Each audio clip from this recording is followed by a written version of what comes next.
she's sauteed the onions, they're nice and soft now. She's going to add the ground beef. What she's doing is she's adding 1 pound of ground beef. We also have 1 pound here.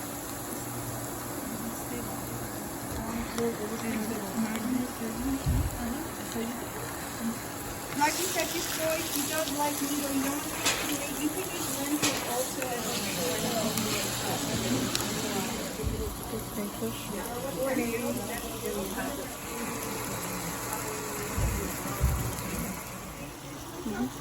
Tatlı paprika mı diye soruyorlar. Tatlı. She's adding all these spices while the pan is still on the stove. The reason is she wants the aroma or the smell of these spices to kind of evaporate, because she doesn't want that in the food.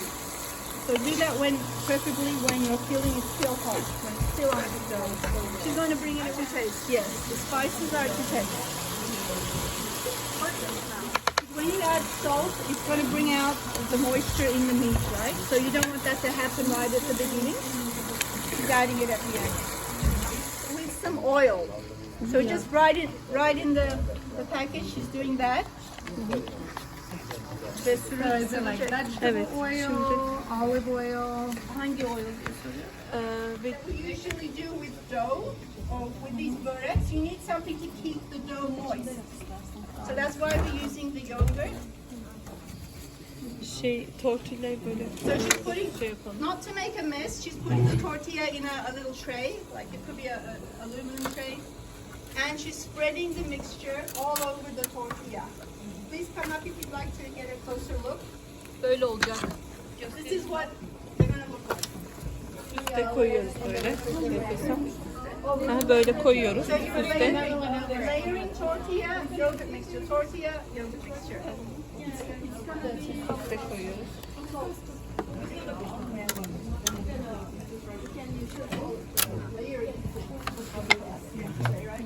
I'm sure you have a lot of the yogurt sauce on the tortillas. Cover them in the yogurt. She is stacking them right now, just to keep them nice and moist. Nice and soft, so it's easier to roll them, because after this we're going to be rolling these pastries. You don't want them to crack.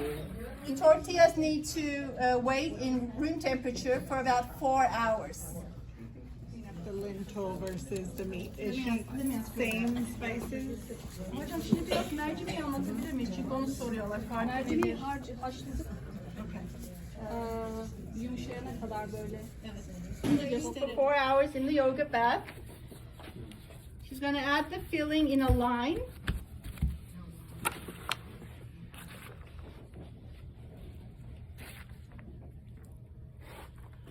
So quite a bit of filling there, about 3 to 4 tablespoons of the filling. And first she closes the sides. She'll fold over the sides, and then from the bottom she'll roll up. And usually try to end on the opening part, so you can have that at the bottom. Same thing, just put them in a line, fold the sides, and then fold towards the top. Now she's doing an egg wash with egg yolks and a little bit of olive oil, and then she's sprinkling the tops with some sesame seeds. And what is this? Oh, is it So we put this in the oven at 390 degrees for approximately 10 minutes. There we go. Koyalım.